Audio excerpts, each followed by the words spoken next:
Hello, everybody. Welcome back to the AB1GK podcast with myself, Martin Sanders, and our brand owner, Asmir Begovic. Series 3 is flying by, and we are here with episode 4 today.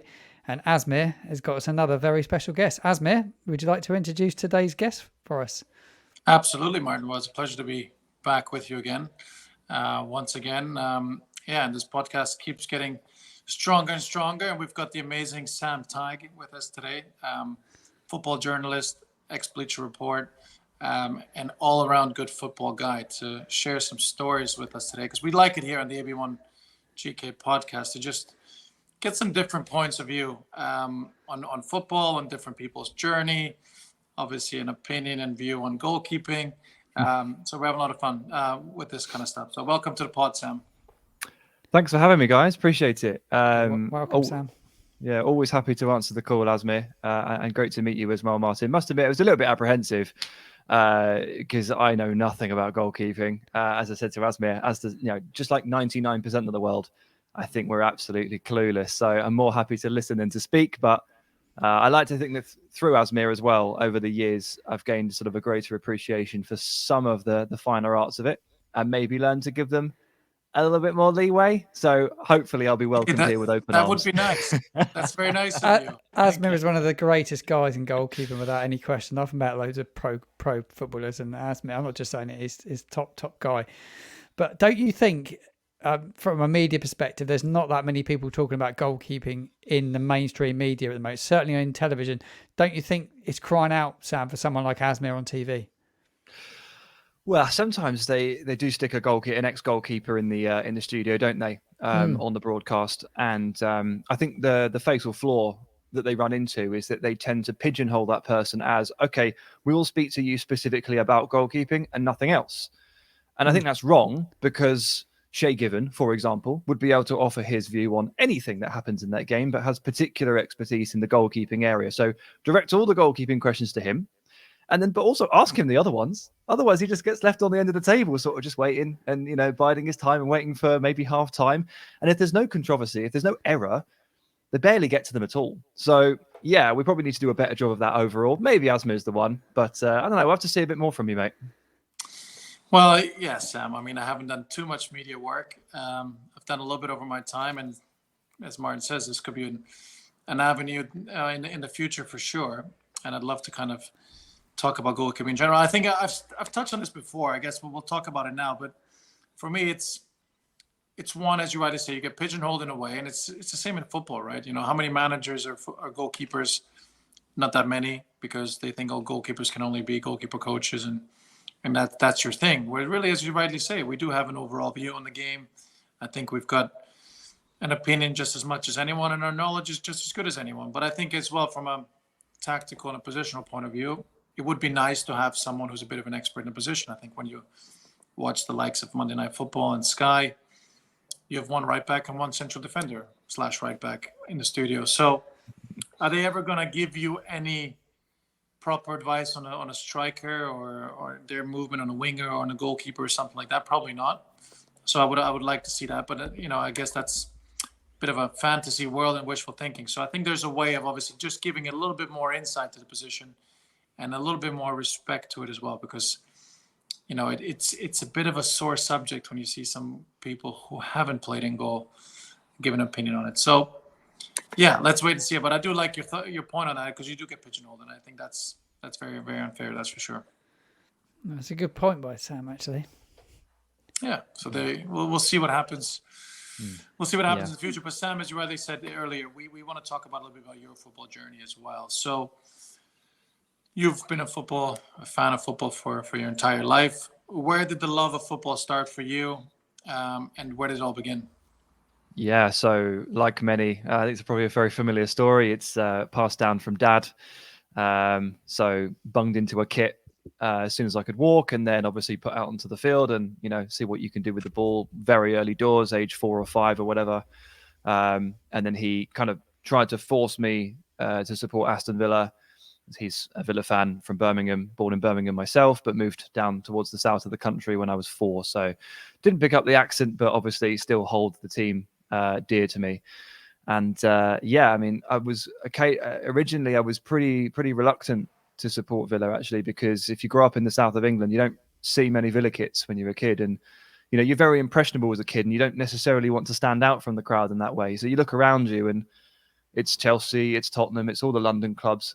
In the mid-90s, it was also Man United and Newcastle United, but there were no Villa. And I remember going home to my dad and saying, why have I got a Villa kit on when nobody else has got one on? That's really weird. And he was like, oh, because you support Villa. And I was like, right, and why is that again?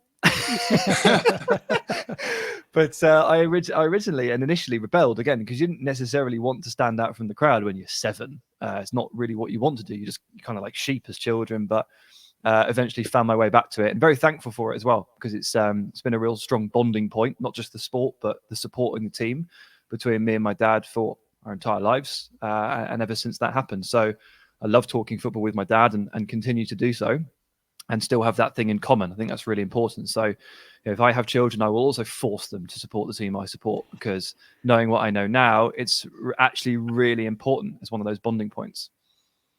That's so true. Exactly the same for me as well. Exactly the same. All come through my father, really. He took me to watch Southampton at the Dower. I must have been about 7 or 8. I remember it rained. It was against Everton, actually, Asmir, as well. And I think they got beat pretty heavily. Right. We got beat as well quite heavily the day, maybe 3-4-1. But just that was it. He kept taking me, even though I didn't want to go. Sometimes he kept taking me. And that was it. I once one of the first games I went to, I watched Aston Villa lose 3-2, and Villa scored all 5 goals. So, I mean, the fact that I'm still around is testament to my own mental strength, because that is something that you do not go back to lightly. Who was you said you had an Aston Villa kit. Whose kit did you have on? Any particular player? Well, it was mid-90s, so 95, 96, 97. So it was Milosevic and Dwight York were the 2 that I had as a striker, apart from my own name. Savo and Dwight. And then later on, as I got into my early teenage years, my dad, again, he tells me what to do a lot. I've noticed this. He pushed me he took me from striker and moved me to centre back at age 13. So then I had Lawson and Melberg. Yes. And they have remained probably my 2 favourite players, except for the guy behind me right now, Grealish on the wall. I was going to say, you've got for people obviously who are going to watch this on YouTube, you're flexing there with those shirts in the background. Nice little Rashford, Grealish shirt. Yeah, I've got some. I mean, you've got to put something in the back, and I've got some. These are kind of mementos from my career as well. I'm lucky enough to have met some great footballers and interviewed them. I've been to Marcus Rashford's house and done a full video interview with him. And I've been and spent a day in Liverpool with Alex Oxlade-Chamberlain. I've been out to Athletic Club in Bilbao and spent time with the team. Like, I tried to get a signed shirt from all of those opportunities to try and remember those opportunities properly. So I've got Rashford, I've got Ox, I've got a signed Thomas Muller when I went to interview him in Munich. That's my little way of like cementing the memory. I'm very lucky to be able to be given those opportunities, and then I get to put them on the wall, which is amazing. Going back to those early days, so what sort of things stand out with supporting Villa? Obviously, there were some good years. You said earlier about forcing your kids, and I said, well, you're going to force them maybe at a really fantastic time for the club, for the manager and everyone. So you shouldn't be forcing him too much. But take us back to some of those early memories of Aston Villa. I guess going to Villa Park and seeing some probably pretty special games.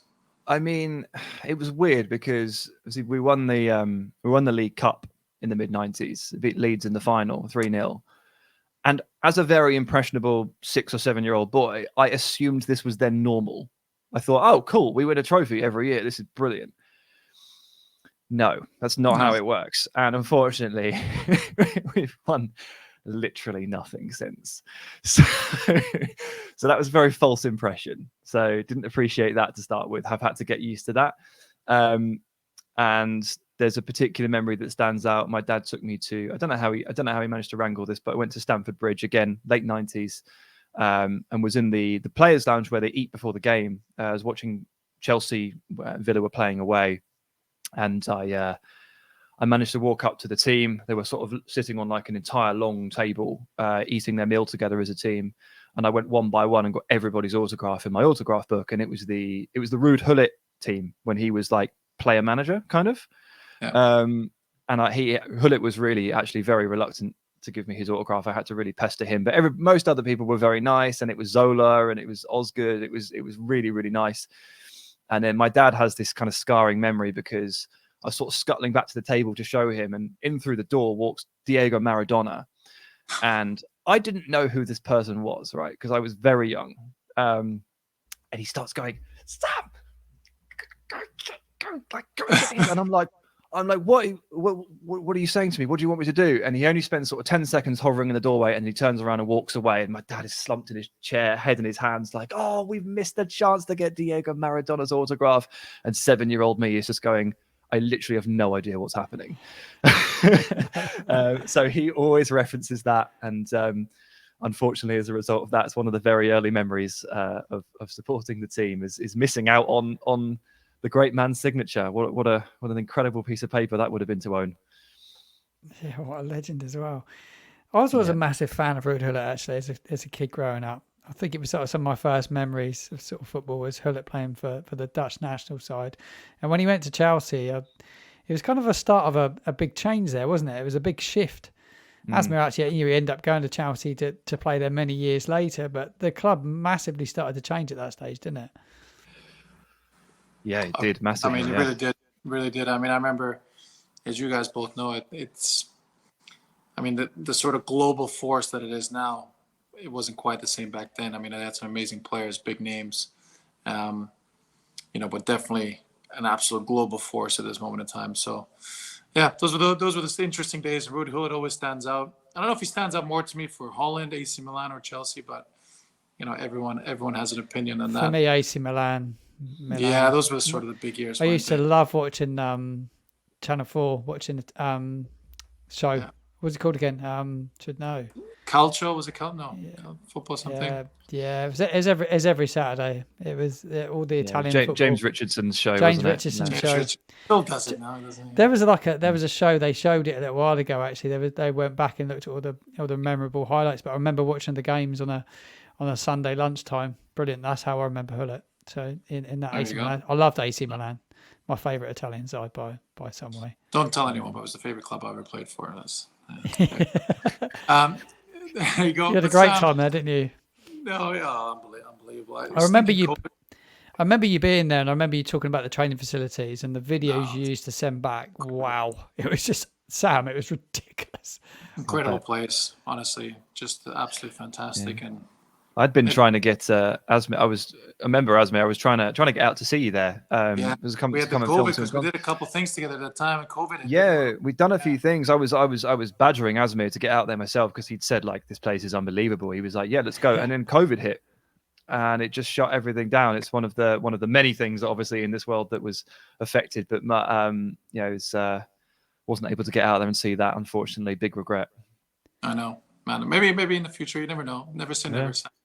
We'll go from there. But you get into football, you grow the love for the sport, and that brings you into journalism. How does that come about? Was that something that you were always passionate about? Always had an ambition to get into? How did that all come around? Yeah, I figured this out quite late. I think nowadays you speak to like prospective new journalists and people studying. They're making this decision at 16, 17, and going to places like USCB, the University at Wembley and stuff like that, and really starting to train from the age of 17 and 18 and having this in mind, which is great. Don't get me wrong, but like I figured this out at about 21. I basically got to the end of university where I didn't do that much, except kind of play Football Manager a lot. And your parents must have been super proud. Yeah, they were really happy with my work rate. And I just didn't really want to go and get like a normal job or whatever you want to call it, like enter the normal world. I was like, wow, I really need to stay attached to football in some way. Not good enough to play, not committed enough to play either, to be honest with you. And when you get down to the leagues where you're just below kind of like semi-pro, which is where I floated just after university, it gets very aggressive because everybody down there is competing so hard for that last step up. And there was me going, I don't want to do that. I'm limping home. I just really wasn't interested in putting my body on the line there. So I was like, well, I've basically got two options: coaching badges or writing. Now, writing, I could start immediately, grab the laptop, sit there and start doing it. Coaching badges required a little bit more preparation. So I went with writing, and I just started writing. And ultimately I started writing for free and just chucking pieces out there and, trying to improve. Didn't accept any money, or didn't accept any money, like it was offered. Did not get paid for it for 6 months or so, but eventually stumbled across Bleacher Report in its very early days in like 2012. And just started pestering the editor, writing for free, pitching ideas. And eventually he said, I'll give you 5 articles a week for not very much money. I said, I'll take it, and just built it up from there. I ended up getting a full-time job at BR and working there for about 8 years. And that's where a lot of these mementos and these experiences that I've mentioned, that's where a lot of them come from. Well, there you go. I mean, Martin's always been fascinated about the media side of the game, and that's why one of the reasons why we do this podcast, because we love talking to interesting people, sharing interesting stories, and I think it's a fascinating game that we all love. So you go on and do some amazing things. I mean, any stories, anything you covered? I mean, you mentioned Athletic Bilbao earlier. I mean, any stories that really stick out to you that were fascinating? I'm sure obviously everyone was in their own right, but like an Athletic Bilbao in the Basque Country. They must have been a fascinating story. But any other stories that really kind of stuck out to you and the experience and the people that you worked with? Yeah, I mean, sitting on a sofa with Thomas Muller is an interesting experience for sure. We were in like a little media room at Bayern Munich's training complex, Sabina Strauss, I think it is, and they put you in this little room, and we were like, can we get seating for 3 people plus Thomas Muller? So it's going to be 4. We've all got microphones. They give us this tiny little sofa, and the 3 of us kind of have to huddle onto it. So we've got Thomas Muller kind of shoved between myself and my co-host Dean Jones, and we're trying to talk to him and try to, relax him and make sure that he's going to have a nice time. But we're like packed in like this. It's really strange. And I'd been texting a few people I know in the Bundesliga before, like, what's Thomas Muller like? What does he like? What can I lean on here? And somebody said he's really into horses. Horses, dressage, right? Because my wife's Lisa Miller, his wife. But he's right. He's proper into it, isn't he? Yeah. So his wife is a dressage rider, I think, and they have like a stable in their garden with loads of horses, and they're really, really into it. Like, it's their love and joy. So I just decided at one point to say, so Thomas, I hear you're into horses, and he just started like neighing at me. The noise, the noise that a horse makes. He just started going like that. He started right in my face, and I was just like, "Wow, that just happened." Let's try and move on from that very quickly. And we ended up talking all about horses, joking that he might have enough for a 5-a-side game in his back garden. One team versus the other in horses and stuff like that. And you come out of it. So in the moment, you're just trying to have a nice time and make sure you get a good interview. And then he leaves the room, and you sit back and you go, what did I just do? Just been chatting to Thomas Muller, European Cup winner, World Cup winner, about his horses in his back garden. Okay. Normal stuff then. And it's little things like that, I think, that stick out the most. The athletic club, one was felt pretty normal. Like, we went and did a little mini documentary on them and to tell their story. And, for those that don't know, they only sign Basque players or Basque heritage players. So they have an extremely small talent pool to call upon. They cannot just go and sign anyone they want. There's literally a list of about 80 people they can sign every year, half of which already play for Real Sociedad, so they can't buy them anyway. And it's their story of training and coaching and community that you really want to tell and tap into there. But the facilities there, like, if you can't spend money on transfers, spend it on facilities, and that's what they do. Good God. It's like carved into this mountain range, as you alluded to, Asmir, like in the Basque Mountains. There's just like almost like it's like a village. and it's got training pitch after training pitch, and the facilities are unbelievable. And there's this really amusing thing where they've steadily bought out all the plots of land to expand as much as possible in this valley.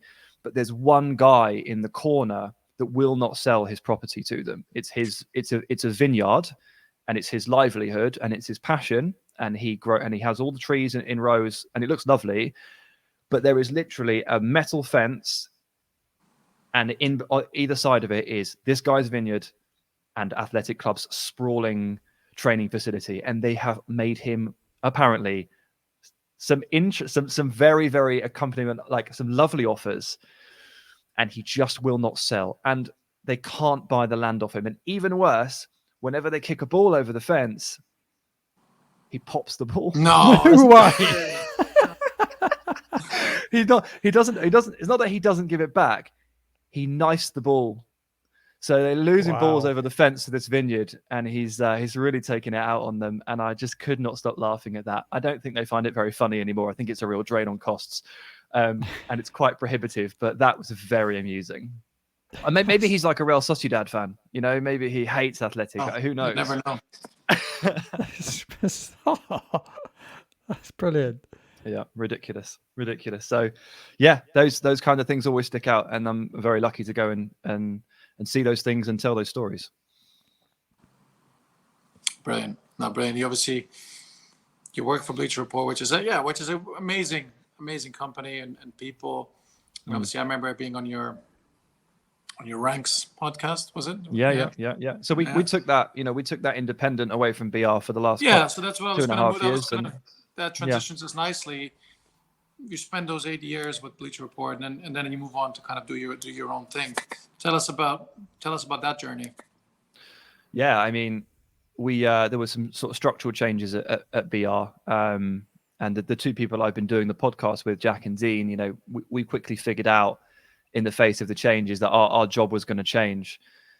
And the thing is, we really liked doing the podcast, like sat there with you, Asmir, in that studio and creating that content, and with other guests too. It was our favorite part of our week. It was the best part of our job. And when that got put at risk, we decided to take a bit of a leap and say, well, let's go and take it independent. We've got good listenership. We've got really devoted listeners. And let's go and make it independent and see what happens. And we've been going independent for 2.5 years, in advertising revenue on the main one, but Patreon as well, keeping us supported. And with 1,000 patrons consistently over 2.5 years, it's been amazing to build a community there as well.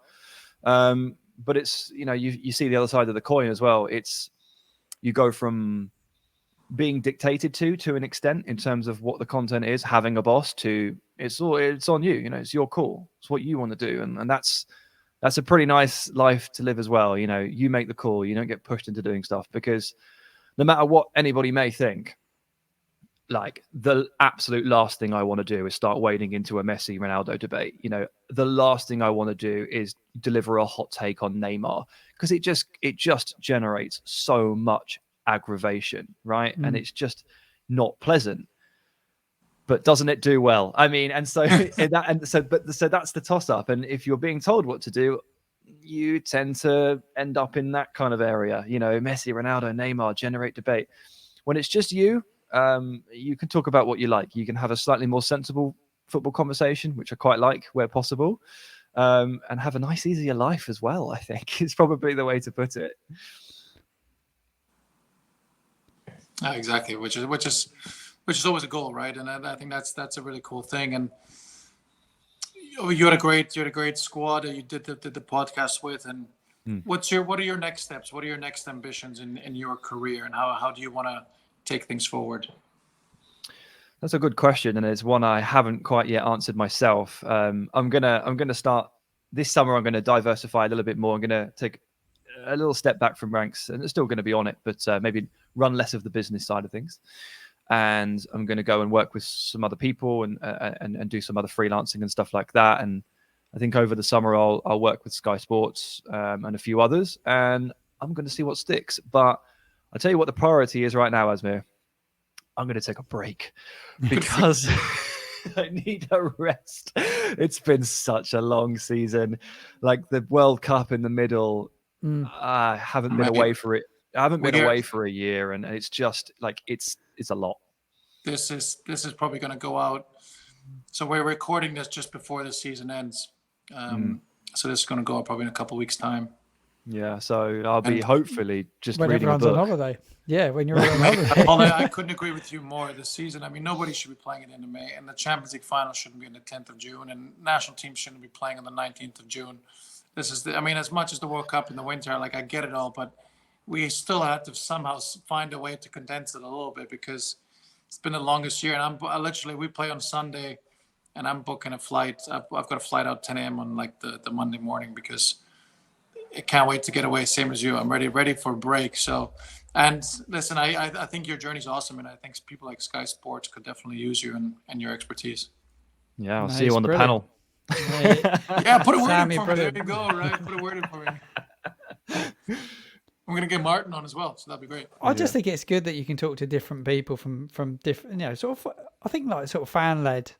Sometimes from good fans that know their club, I think they can be quite invaluable sometimes. Like you're a Villa fan, Sam, and you can give unbelievable knowledge from a fan's perspective. So you see it week in, week out. Like I'm a Southampton fan, we see it. I see it week in, week out. I see everything that goes on. I touch it. I feel it. I speak to everybody. You're in that community, and you feel what's happening.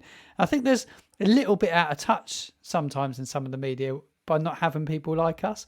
But I think you can bring a totally different feel, and obviously you do far more than what I ever could do. But definitely bring an element of diversity to the world for sure. Sure, yeah. Just get me on that panel with Carragher and Neville, and I'll hold my own for sure. Honestly, though, some of the stuff they do is fantastic. But I mean, to almost loop it back to the original point made, there's definitely ways that every broadcast can change and improve. I think we're looking at the sort of stuff that CBS are doing on the Champions League in America, and the blend of humor and lightheartedness. You're kind of mixing that in with some genuine expertise and some star power as well.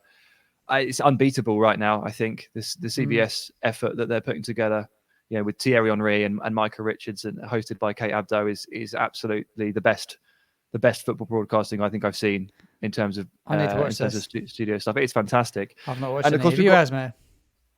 Yeah. I've seen some of it. Again, I think, as Sam said, I think to touch on a little bit, not obviously about diverge too much, but it's one of those things where I think it's very formal in England. It can be in Europe in general. I think we can still do the same analysis, and absolutely we need proper analysis. I said earlier, you need to educate people. I think when you have a platform, whether it's a Sky, it's going to be TNT Sport now, and those sort of brands like CBS does. You're talking to a global audience, so you need to really enlighten people, educate them, talk about what you've seen, but also build a bit of an atmosphere, like an environment, and the suit and tie every time on a Monday night or on Tuesday. We've got to do something a little bit more different. So I think there's definitely ways to improve it. So yeah, we'll wait and see how that goes. But Sam, so one of the things we've done on season 3 is we've finished with 5 quick-fire questions, so we'll get those in a minute. But we can't let you go or get to that before we talk about goalkeeping, as this is a goalkeeping brand and a goalkeeping podcast. Tell us about some of the best goalkeepers or goalkeeper performances you've seen in your time. Okay. Well, first of all, let me deliver a huge caveat in that I don't know anything about this area of the pitch, and I do feel very comfortable saying that. And I think that more people should feel comfortable admitting this or understanding this, because, I'll give a little shout out to David Priest, who is a ex-goalkeeper, someone I follow on Twitter. Occasionally he will, pick up on what is described as a goalkeeper error or something, and he will analyze it, and he will say things that I'm just like, well, I definitely didn't know that was the thing, or I definitely would never have looked for that. Things like whether you're leaning forward or backwards, what stance you're in, things like that, and whether you're leaning backwards or forwards, and how that affects your ability to move forward towards the ball or not, or react. So, this is all just like, I don't know. I have no clue. So maybe the finer arts of goalkeeping is going to continue to pass me and a lot of us by. But the best goalkeeping performance I think I've ever seen was Manuel Neuer in the World Cup against Algeria. That in 2014, that was absolutely outrageous. Absolutely outrageous. It was the greatest piece of sweeper keeping I think I've ever seen, and it stunned me. Like, if a goalkeeper can get a 10 out of 10 in the match ratings, Manu Neuer got it that night because he was just different. Like, so impactful on the game, and bailed his team out like 4 times in some of the most risky runs and maneuvers I think I've ever seen.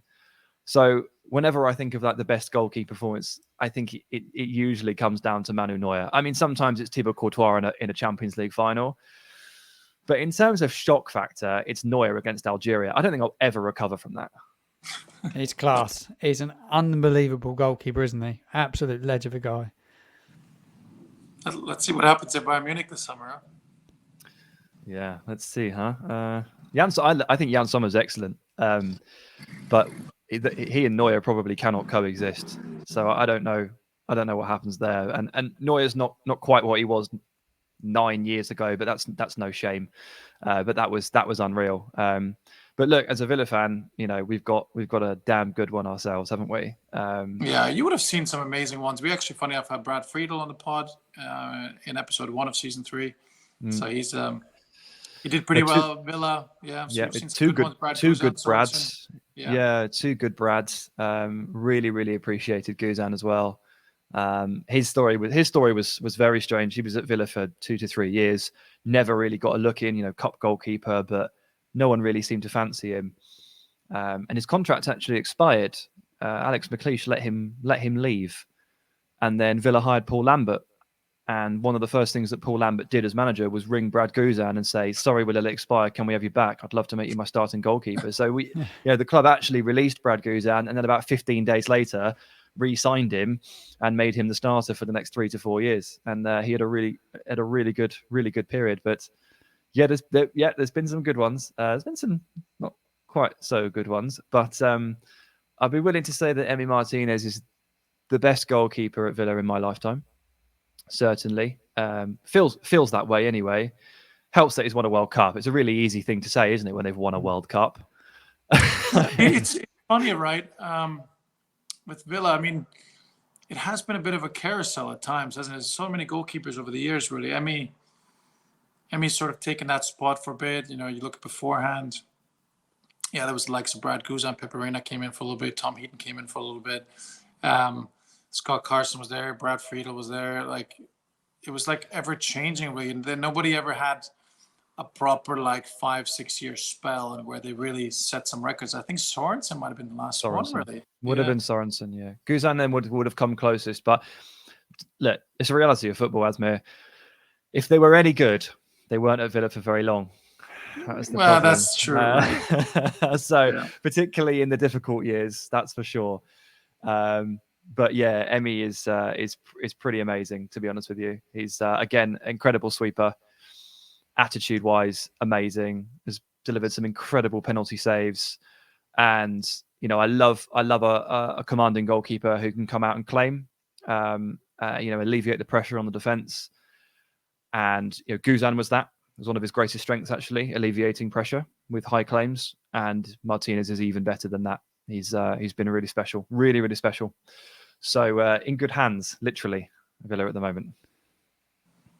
We like that. We like that. Actually, that's one of the things I wanted to ask you as a fan. You touched on that perfectly. What do you look for when you look at a goalkeeper? And so I think that sort of presence is a big thing. Yeah, I mean, correct me if I'm wrong here, but I just feel like every goalkeeper at this level should probably be able to boast, good shot stopping and good reflexes. That feels like bread and butter. And then what I want to see on top of that is not necessarily Manuel Neuer sweeping against Algeria. That's a massive bonus if you've got it, but I think we can expect everybody to be able to do that. But command of area is pretty big for me, because I've seen over the years, I've seen weak defenses piled on pressure-wise. Teams are able to generate pressure and momentum and keep them penned in and keep sending balls into the box. And if the goalkeeper does not want to come out and claim and alleviate that pressure, if the defense isn't feeling particularly confident, it can buckle. But the sight of a gigantic 6'5" figure rising high and claiming the ball and falling to the turf and taking 10 seconds off, I mean, that just does everyone the world of good, doesn't it, really? If you're in that defensive line, it makes you feel much more secure. It makes the whole team much more able to ride out waves of pressure. So that is one of my absolute favorite traits there, for sure. Yeah, spot on about goalkeepers. I'd feel the same and say the same. Martin feels very, very strongly about that, don't you, Martin? No, I do. Yeah, I do. Yeah, like to Southampton, we've had so many different goalkeepers down here, but the one that stands out for me is Anthony Amy. He used to do that. He's quiet as a mouse, but wow, he just like always took the pressure off the back four. He's such a professional. He make incredible saves, and he just command his area so well. He's a wonderful goalkeeper. Got a good goalkeeper now, young Gavin Bazunu, but been under loads of pressure in the Premier League. It's so unforgiving, the Premier League, isn't it? And tough spot. It was a big step, that, wasn't it? Come on, big step. League One's the Premier League. There's a couple young ones coming through now, Sam, and the big thing I pray for them is that they don't push them too hard quickly, because take it step by step, especially goalkeeper. You have a bit of time and let them play 50, 100 games. Don't push them too much, because then when you come down, it's not always going to get back up again.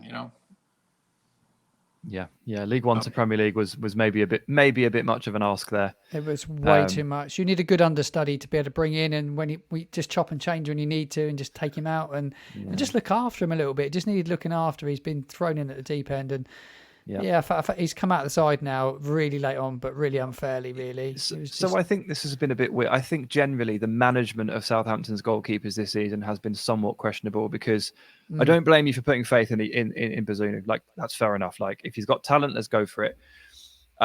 All for giving him, 10, 15 games. If he's starting to struggle by Christmas, really genuinely consider something else. Like, just for half a season, out the firing line, that sort of thing. Whether it's a veteran presence, in Alex McCarthy, or it's something, from the transfer window. But whatever it is, like, he probably needs to come out now. And Southampton stuck with him for a very long time. And then finally took him out for the Bournemouth game about a month ago. And I was like, the timing of this is very strange, because this probably should have happened 2.5 to 3 months ago. And now he's out of the team, when really he should be in the team, because the fate is sealed, and really you need to. And you might as well see it out. Plan for next season. If Bazunu's your guy for next season, why isn't he in the team? Why didn't he play on Sunday? And I'm like, I just don't really understand what's happened here. No doubt there's some talent in the room, but I'm not super sure that how it's been deployed over the course of the season has been particularly logical. No, I totally agree. You've got it spot on. You're watching the club, so you know the score. Yeah, it's a bit strange. Never mind. There you go. Well, moving on from Southampton talk, as Martin and I talk on a daily basis, let's finish this pod off with our New World traditions. 5 questions. We're going to go alternate. Some quick fire stuff. Nothing too strenuous. I'll go first, and then I'll obviously get Martin to ask the second one. So my first question to you, Sam, is your favorite Aston Villa player of all time? Might be him. Might be Jack. I think for a long time it was an absolute tie between Martin Lowson and Olof Mellberg, and before that it was Ian Taylor, legend. But it's Grealish. He's different. Favorite game you've ever watched, Sam? Oh, jeez. That's the thing. There's been a lot of good ones.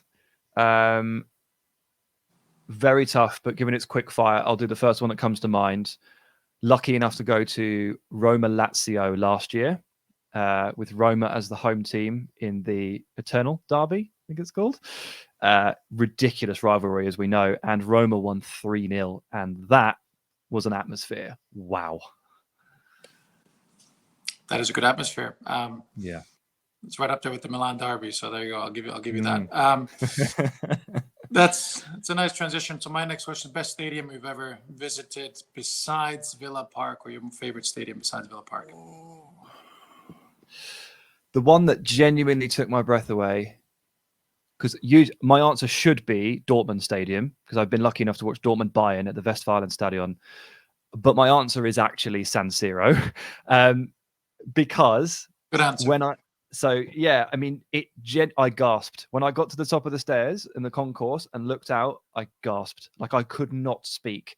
And the steward, who was stood just at the top of the stairs there on the concrete, was looking at me, and I think she thought I was about to faint because she kept asking me if I was okay. I couldn't get my words out. It was just stunning. San Siro is absolutely stunning. Love it. I'm going to go with, because it's a goalkeeping podcast, I'm going to ask you your favourite goalkeeper all time, anywhere, any club. It's Neuer. I think it's Neuer, because whether or not I'm right about this, I don't know. But for me, he changed my appreciation of goalkeeping. I think he might have changed the game. But particularly the impact he had on me and my appreciation for the position, he changed it all. So it's Neuer. Yeah, that's brilliant. Can't fault you there. Sorry, it's Asmir. Oh my God, it's Asmir. Listen, I don't think that's fine. You can spit in my face, but that's fine. I won't take offense to that, Sam. Thank you. I appreciate Manuel Neuer as well. So there you go. Bit of a fun one. Your favorite snack at a football match? What do you eat at a football match? What's your favorite thing to buy? Good question, it is. There you go. It is a good question. I've lived a very charmed life as a journalist. You know, I've done 10 years in the press box, Asmir. I've had food that is not stadium food for a long time. It comes with a fork and everything. Stadium food is terrible. Well, it's maybe getting somewhere. Spurs was good when I went to Spurs. Spurs is really good. Yeah, the chicken there is really good. I think generally you can't go wrong with a good hot dog. And West Ham right now have got little artisan like trucks from like local businesses and stuff, and they do a really, really, really good hot dog. Hot dog it is. Good to know. Is, yeah. Good to know. Need to get along to West Ham. There you go. Yeah. Go for the food, but not for the football. You can't even see the game, can you, from the bloody the track? And, it's so far away. Oh. The first time I went to that stadium, I went to watch. Well, I think I watched West Ham Middlesbrough, but it could have been a game of Sabutio. It was so far away, and the players were so small. I couldn't figure it out, and I was joking and laughing about needing binoculars, like it was the theatre. And then I looked around to my left, just behind me, towards the back, and there was a guy with binoculars, and I was like, "Okay, not a joke then. Literally, people are bringing them in. It's that far away." You get that at a couple of stadiums, like even St. James's Park up in Newcastle, where they put the away fans. You can't even see them. I mean, you can't, like, there's got to be a way of making these stadiums a little bit more accommodating for fans. But there you go. Yeah, that's by design, Asmir. Get him out of the way. You can't hear him. I know. There's always a theory behind the madness. But Sam, what a pleasure this has been. We can't thank you enough for coming on here onto our AB1GK podcast and sharing your story, your journey, some of the football memories that you've had. It was truly a pleasure. We really appreciate it. I'm sure our listeners are going to have an absolute blast listening to this. Obviously, you're always great company. I've known you for many years, and really happy for all your success, and just wish you all the very best in the future. Obviously, we keep in regular contact. So, just very, very much all the very best for the future. Sam, how do our followers of AB1GK's podcast follow you? How can they check in on you? Yeah, Twitter, Instagram. It's Twitter. It's esteemed football. Tighe. The surname is esteemed football, and Instagram is the same. I try to keep it all the same first, so it's easier to find me, and second, so I can remember it. It just makes it much easier. So esteemed football on both platforms. And Guys, the podcast that I'm co-hosting, Ranks FC, you're all welcome to come and listen to that every Wednesday. If you have a hole in your calendar, if you've got room for us. Yeah, make sure you give them a follow, ladies and gentlemen, boys and girls. I've just given you a follow now. Thank you. Oh, Sam, top man, thank you so much for coming on, and all the very best. Thanks for having me, guys. Thank you, Sam.